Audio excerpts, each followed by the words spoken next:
नमस्कार। आज हम एक बहुत ही दिलचस्प सफर पर निकल रहे हैं भारतीय राजनीतिक सोच की दुनिया में। काफी लंबा इतिहास है इसका और स्रोत भी मतलब कई तरह के हैं। प्राचीन ग्रंथ हैं, मध्यकालीन विचार हैं, फिर आधुनिक बहसें भी हैं। हाँ बिल्कुल। और मकसद यही है समझना कि भारत में ये राजनीतिक सोच, ये अवधारणाएं, ये कैसे पनपी, कैसे बदली समय के साथ। तो फिर कहाँ से शुरू करें? सबसे पुरानी जड़ों से, वैदिक काल? हाँ, मेरे ख्याल से वहीं से शुरू करना ठीक रहेगा। देखिए, अगर हम वेदों को देखें, जैसे ऋग्वेद है, तो उसमें हमें राज्य या राजन यानी राजा और सबसे महत्वपूर्ण धर्म की शुरुआती अवधारणाएं मिलती हैं। धर्म मतलब पूजा पाठ वाला धर्म? नहीं, यहाँ धर्म का मतलब उससे कहीं ज्यादा व्यापक है।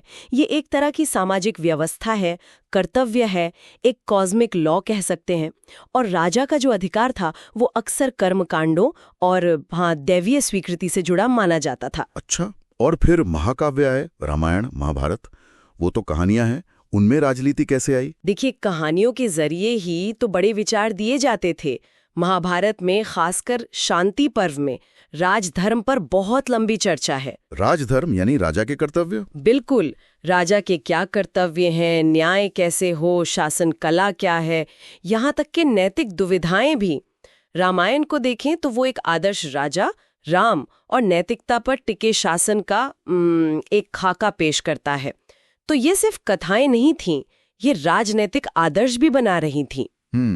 और फिर वो धर्मशास्त्र और स्मृतियां भी हैं, जैसे मनुस्मृति। वो तो शायद ज्यादातर कानून की किताबें मानी जाती हैं। हाँ, लेकिन उस समय कानून और राजनीति अलग नहीं थे।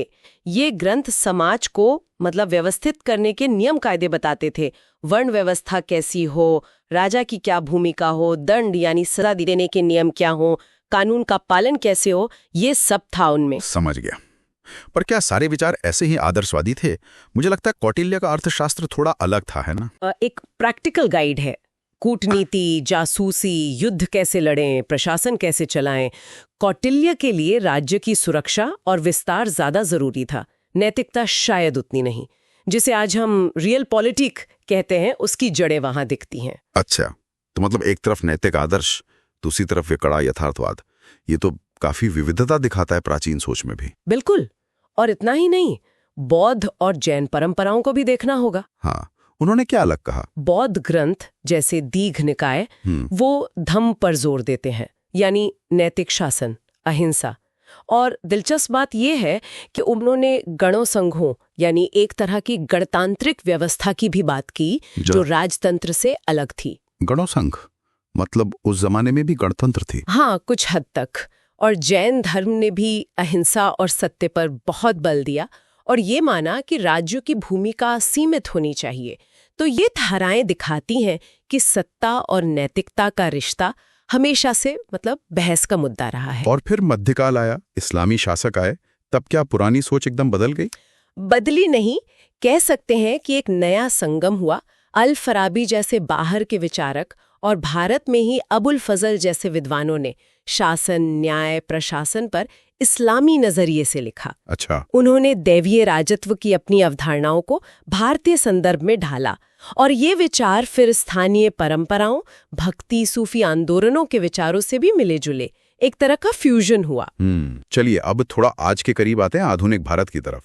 आजादी का आंदोलन, उसने तो सब कुछ बदल दिया होगा। हाँ, वो एक बहुत बड़ा मोड़ था। महात्मा गांधी को देखिए, उन्होंने स्वराज की बात की। हाँ, स्वशासन। लेकिन उनका स्वराज सिर्फ अंग्रेजों से आजादी नहीं था, वो व्यक्ति के, समाज के आत्मशासन की बात थी। और सबसे बड़ी बात, उन्होंने अहिंसा को, जो एक व्यक्तिगत गुण माना जाता था, उसे एक सामूहिक राजनीतिक हथियार बना दिया। ये अपने आप में अनोखा था। और डॉक्टर अंबेडकर, संविधान निर्माता के तौर पर तो हम उन्हें जानते ही हैं। हाँ, लेकिन उनका योगदान उससे कहीं ज्यादा गहरा है। उन्होंने सामाजिक न्याय को, खासकर जाति के सवाल को, राजनीतिक बहस के केंद्र में ला दिया। वो चाहते थे कि संवैधानिक तरीकों से, लोकतंत्र और कानून के राज से समाज के सबसे निचले पायदान पर खड़े लोगों को अधिकार और सम्मान मिले। बिल्कुल। और नेहरू जी थे, लोहिया, एम.एन. रॉय, इन सब ने भी तो अपने अपने विचार दिए। हाँ जी, नेहरू ने धर्मनिरपेक्षता, संसदीय लोकतंत्र और एक समाजवादी झुकाव वाली अर्थव्यवस्था पर जोर दिया। राम मनोहर लोहिया ने समाजवाद को भारतीय संदर्भ में खासकर जाति के मुद्दे से जोड़कर देखा। एम.एन. रॉय ने रेडिकल ह्यूमैनिज्म का एक अलग ही विचार रखा, जो व्यक्ति की आज़ादी और तर्क पर आधारित था।